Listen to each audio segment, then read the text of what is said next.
welcome to another one of my fishing vlogs.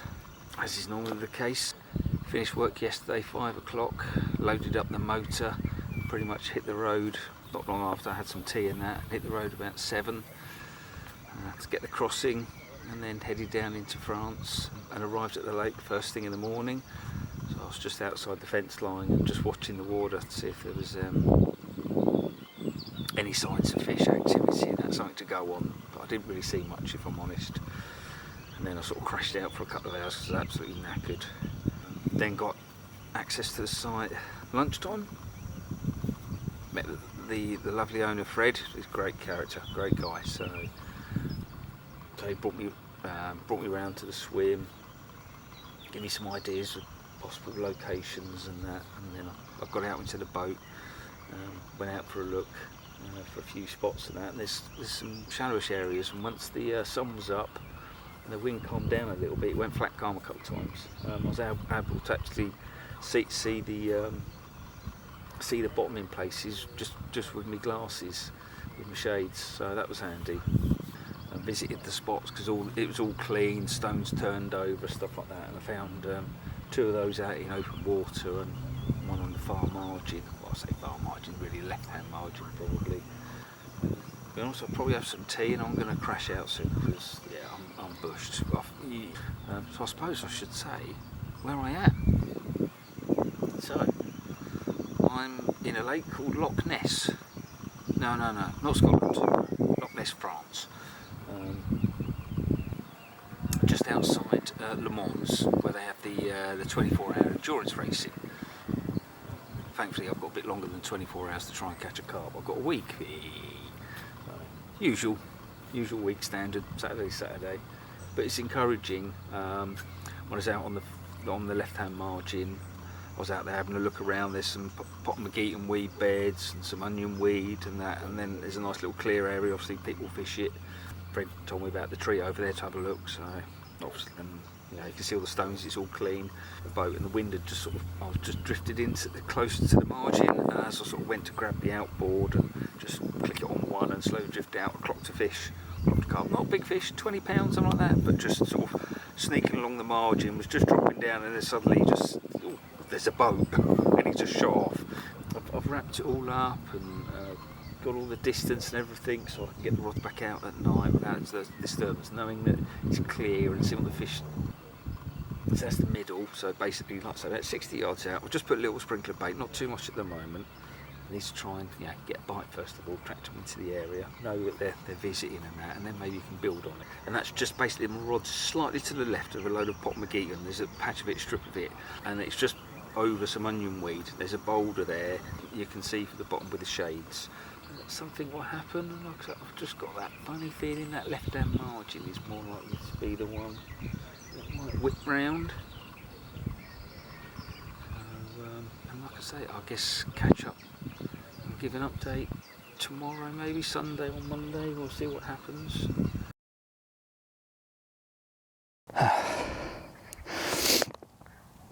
Well, Saturday, the first night of the trip, and the spot I was talking about at the start of my trip, which I'm not sure if I've recorded too well actually, I think I boo-booed, on the left-hand rod and the far margin, the one I thought if I was going to get a bite would be off that one. Actually, I mentioned that I'd seen a fish out there when I was baiting up, and it's 11:15 French time.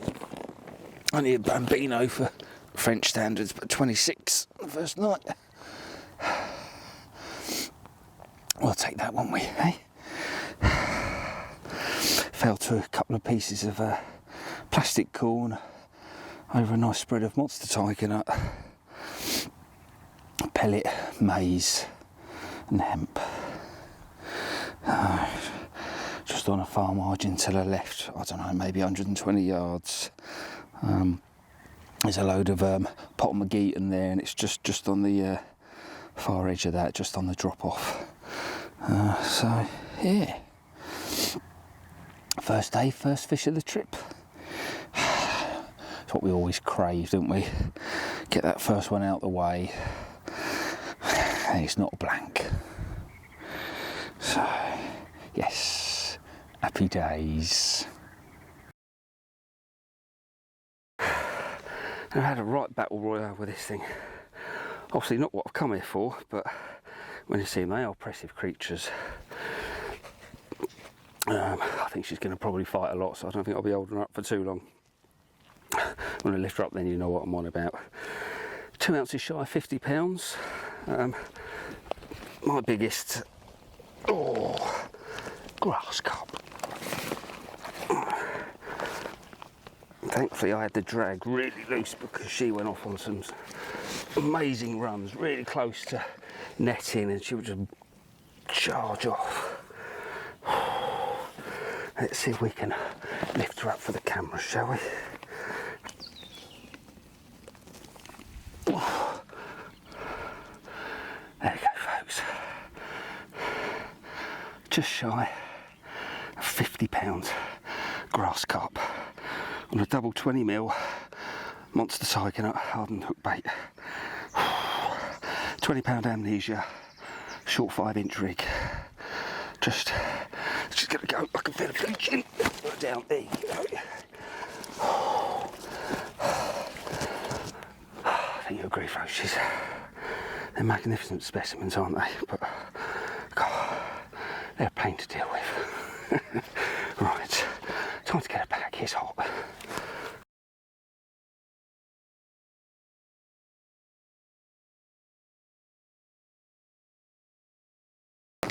Morning all.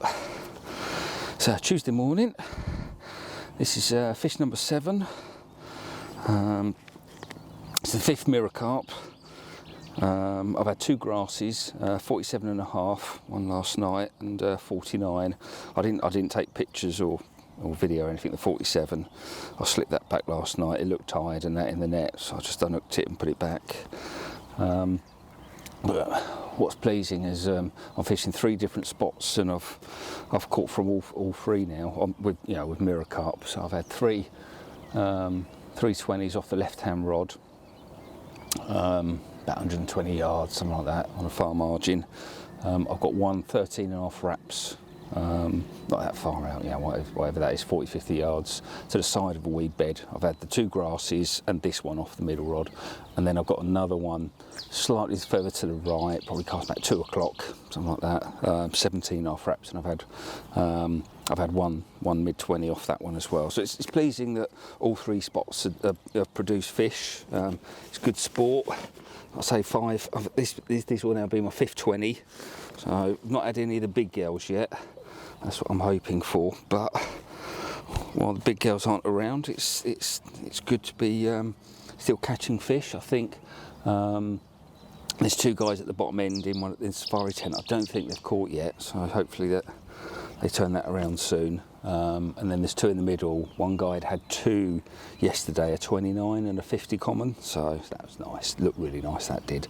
I think he might have had another one last night, and then I don't think his friends had one yet. So 2 of us caught, 3 haven't. It can be a tricky water, but I think I'm doing okay, thankfully. Just not the size. So this is a mid-20 and sort of a typical stamp of the sort of fish in here.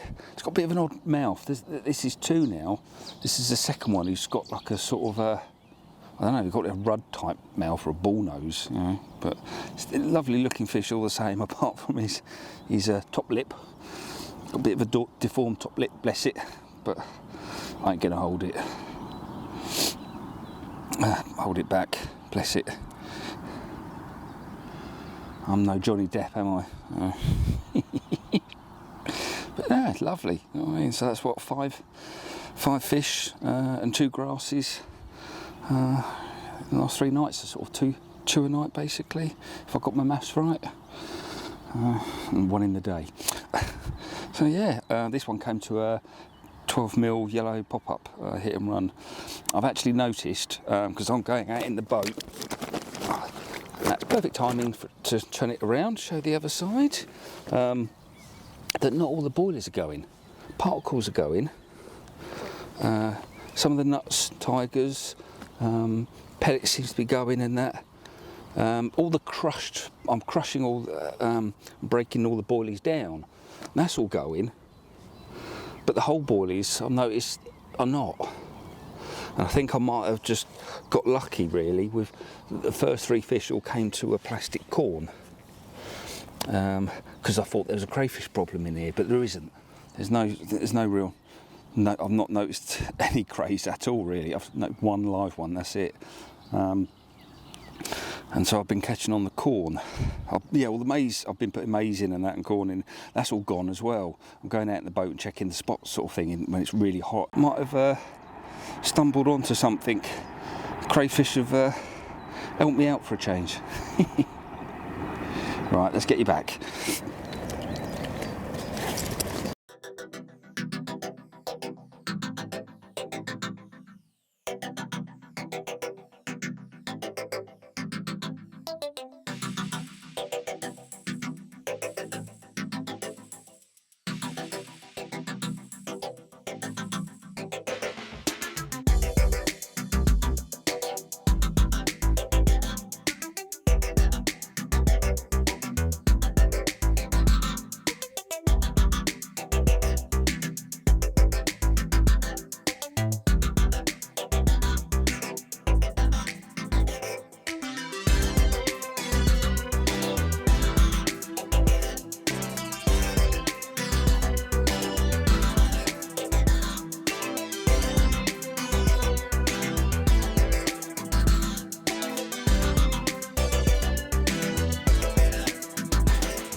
Tuesday morning again, like the proverbial buses. This one is a tail slapper as well. Nearly smacked me in the chops when I was unhooking it. Just got out of the way. It's the biggest so far, just shy of 30 at 29 and a half. Right. I've been watching a few showing and this came to my right hand rod. Again, a couple of pieces of fake corn. And not all the boilies are going for some reason. But look at that, he's a bit of he's a fighter, this one. Come on, calm down, mate. Calm down.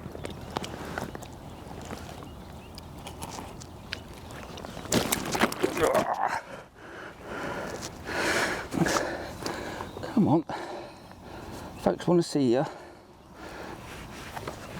You want to show yourself off, I know you do. There you go. 29 and a half, Loch'ness Carpe. And it's going to flip in any second. Nice old fight. I think I've got some of it on camera, I hope, anyway. The camera was sitting on the tripod, so I quickly leaned over and switched it on. I was playing her. Yeah.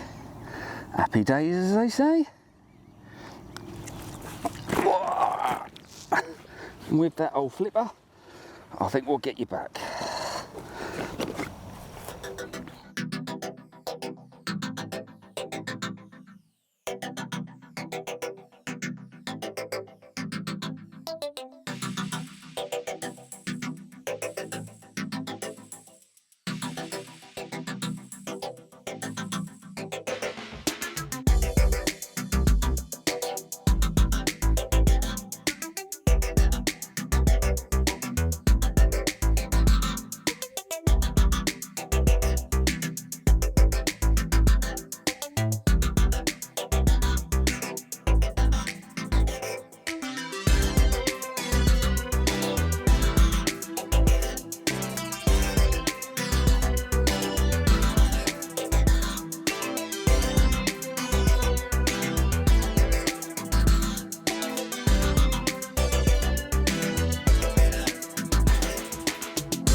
So I thought I'd talk about the lake. I've not really, I don't think I've gone through the lake at all so far. So it's Loch'ness Carpe. It's just outside Le Mans in, I'm trying to think now, the northwest France, in the Loire region. Absolutely beautiful setting, well managed. The swims, the layout, the number, I think's just about perfect.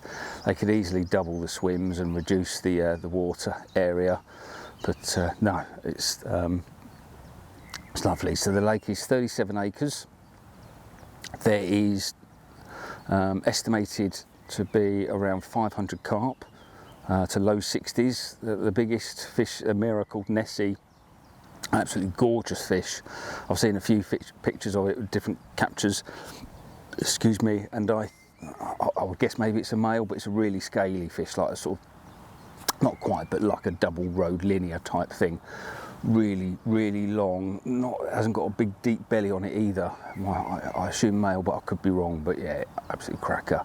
There's a couple of upper 50 commons in here as well, again, both peaches. And then there is quite a lot of 20s and 30s. I would say, you know, if you're planning to coming here and that's probably what you've got to expect, that you're going to be catching 20s, and maybe a few 30s, and hopefully if you're lucky, you get it right, you're in the right swim, the right time of year and that, maybe you'll catch one or two of those big girls as well, you know, your 20, 25 kilo, 40, 50 pound carp. You know, cherry on the cake, the biggie, you know, the 60. I think in a few years' time, because these are all young fish, it's going to be doing, you know, 40s and stuff like that. But I think that's 3 or 4 years away yet.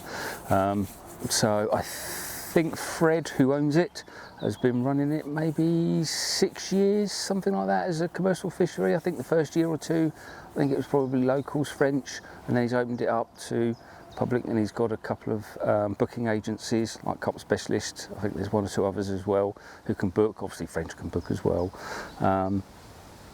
So that's what they've gone down, and he's obviously used that, and obviously the bookings has helped with stocking. So there's been 2 stockings. There was one in the winter of 2020 of 100 carp, around 20 to low 30, and then this Feb 2022, put another further 60 carp in, again of around, I think, 20 to 34 pounds. So that's why obviously the bulk of them will be, you catch at the moment, will be 20 pounds. They'll obviously probably naturally drop a little bit and then grow on again. But yeah, the sport's been great so far. There's 6 swims. There's 2 what they call safari tents, would you call them? They call them eco lodges, but I think we've called them a safari tent. In swim 1, there's, I believe, there's 2 double beds, and you've got all the facilities you want: fridge, freezer, gas cooker, coffee machine, table and chairs, mains water, and then it's got wooded deck, boat and outboard and all that. So that's that, and I think that's a time of filming. I think that's £1,000 a week. So, and that depends, obviously, 2 anglers, 2 partners. It's not too bad. And then swim 2, there's another eco lodge there. That's got a double bed and a bunk bed. So I guess 2 anglers, or maybe a couple and some kids. And that's at the time of filming, £800. Again, I think that's quite good money. It's got all the same facilities as swim 1.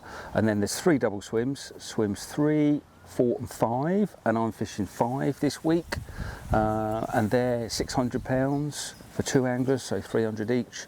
And there is a single swim, swim 6, which is £300. So for 37 acres, 6 swims, or potential of 11 anglers maximum, I think that's quite good. Really spacious out. You've got, you know, several acres to yourself. You can use bait boats if you so wish.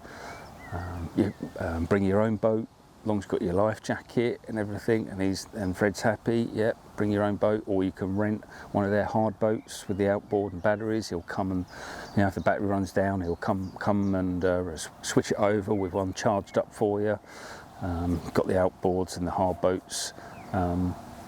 This year as well, they've put some landing, some decking in swims 4, 5 and 6, so it just makes it a bit more comfortable, easy to fish, nice and easy to land as well.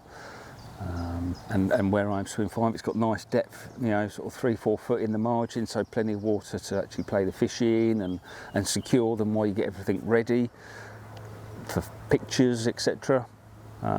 It's nice and quiet. You've got a train line. I will say there is a train line that goes past, but you know, it probably runs from 5, 6 o'clock in the morning till 10 at night in the week. You might get the odd night one at the weekends. You know, an engine going through or something in the early hours, but otherwise you don't get that in the week.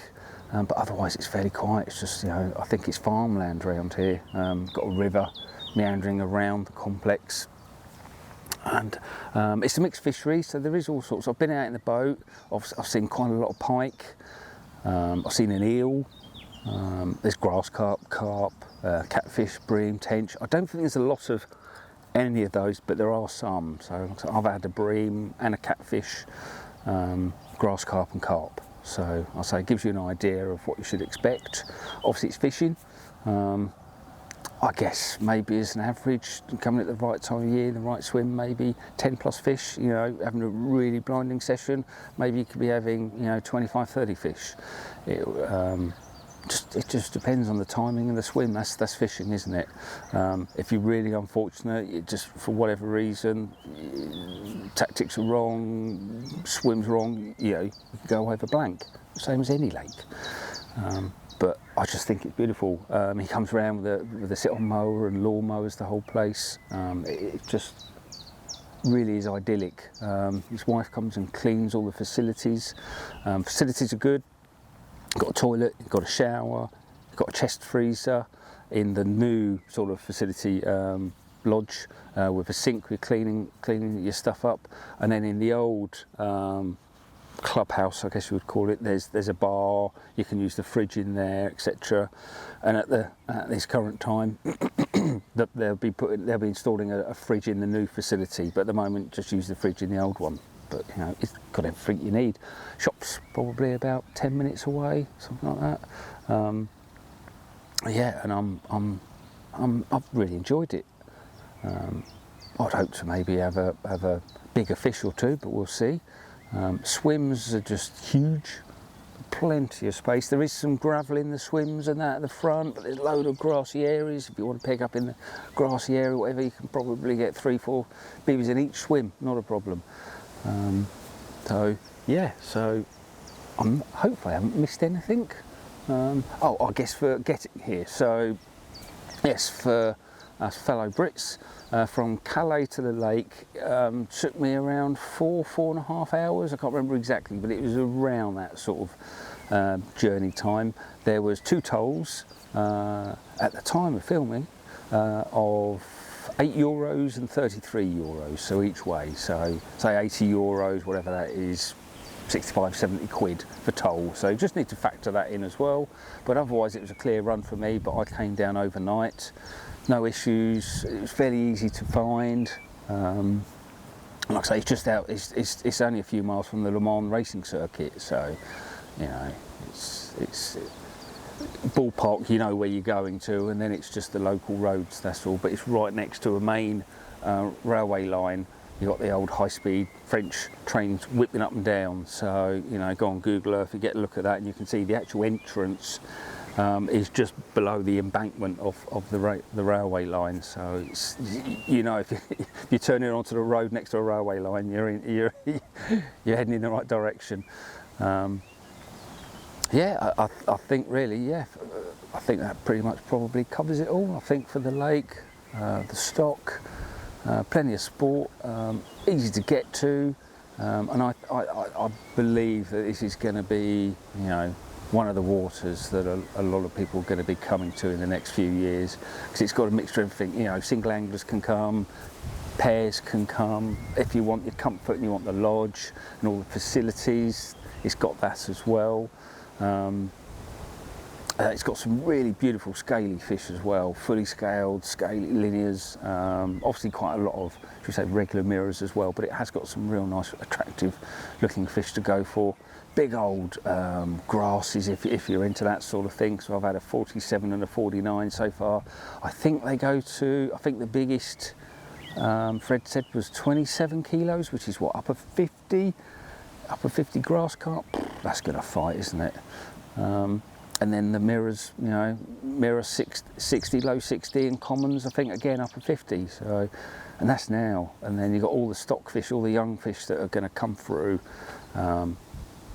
Plenty of water, nice depths. Depths, weed, I should mention that as well. Yep. So it's generally in front of me, probably 5 to 12s. But I've got loads of big bars and silty plateaus and that. I'm fishing around 6, 7, nice and comfortable out in the boat. You can see it, see the spot, see the weed. There is weed beds. It's not Canadian, it's sort of onion weed or grass weed and Potmageton beds. So they're not too bad, as long as you're using a boat. If the fish get caught up in the Potmageton, you can normally get them out of the boat quite easily. Just take your time, don't rush, don't panic, and you can get out there and make sure your clutch is loose, and as and when you get them free, they're going to charge off, so that's what you just have your clutch loose, because they're only going to get caught around a stem or two. It's not like a big bed of Canadian, you know, where they're wedged in the bottom of it and trying to extract them out. It can be you know, hard going. We all, you know, been there, you know what I'm on about. Potmageton's not quite so bad. It can be awkward from the bank to try and get the line to pull through Potmageton or snap off the stems, quite chunky, but once you're out on top above, it's quite easy then to just lift the fish up above through it, and then they'll charge out. They might go into another bit or whatever, but you know, as long as you're sensible, you shouldn't really lose any. But yeah, and this end, so where I am, 5 and 6, there is some weed beds out there, but not that. You know, I've only had to go out in the boat for 2 fish. One small mirror, obviously just got stuck up in a bit of weed, and catfish, which charged into the weed. They're the only 2 fish I've had to go out in the boat for. Up in swim 1, where the eco lodge is, there's big weed beds out there. So I would think you'd probably need to go out in the boat, probably at this moment in time anyway. It's May, so obviously the weeds getting up there. I guess by June, July it'll probably be at its thickest. And I think that's boat work. You know, getting the fish out, I'll be very surprised, unless you're fishing really close in, that you're going to get many into the bank. Probably best thing is you get a take, hit it straight in the boat. Just have that mindset. Hit that fish, strike, set the hook in the boat, and just wind yourself up to the fish and then play it out there, and I think you should be fine. But yeah, so hopefully that covers the venue in the lake.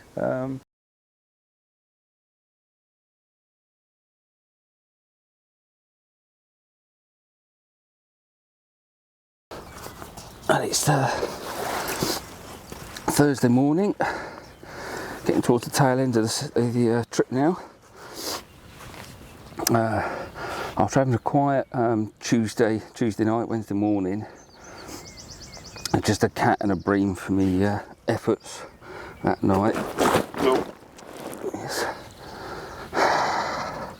Back to 2 fish last night. I had a real nice scaly 26 mirror off the middle rod with a little 12mm hit and run yellow pop up, and then exactly the same setup on this one on the right hand rod. Not that long ago, just a few minutes ago. Still an anglerfish, real long fish, the biggest of my trip so far as well, so pleased with that, of course. It fought really hard. I had to go out in the boat because it weeded me up a couple of times. He's still a bit agitated.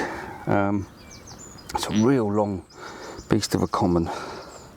So, but let's see if I can lift her up, see if she'll play the game. And you can see what I'm on about.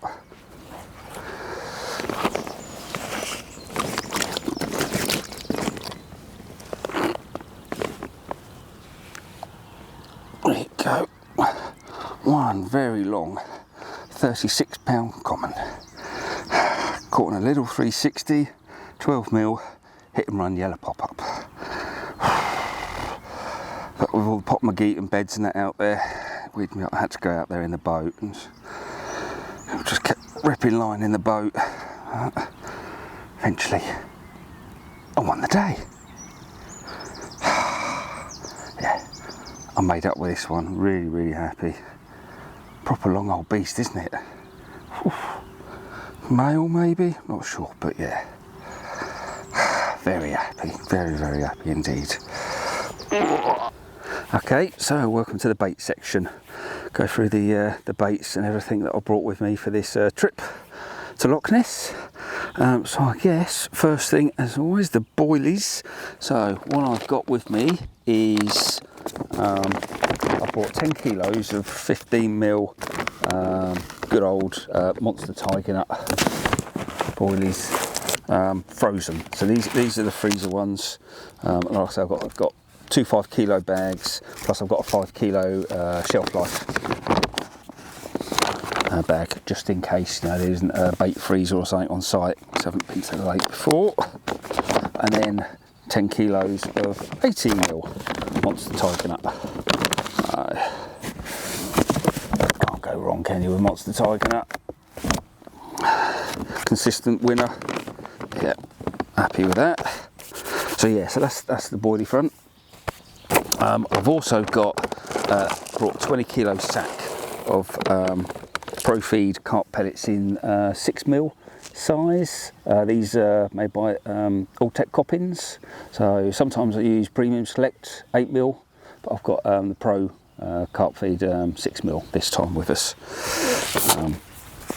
Then onto the boilies, I soak up in the tiger nut liquid. It's got a load of oils and that, and it brightens up the baits and that, look quite nice.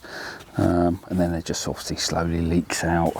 And then on the particle front, I've got my go-to mixed particles. Always going to have a few jars of mixed particles with me. I've got a couple of jars of maize. I don't put a lot in, so like I say, I've got 2 jars of maize. That's 5 kilos of maize for a week. I'm fishing 3 different spots, and obviously I'm just putting in, probably a couple of handfuls a day, just to top it up and put a bit of colour into the spot.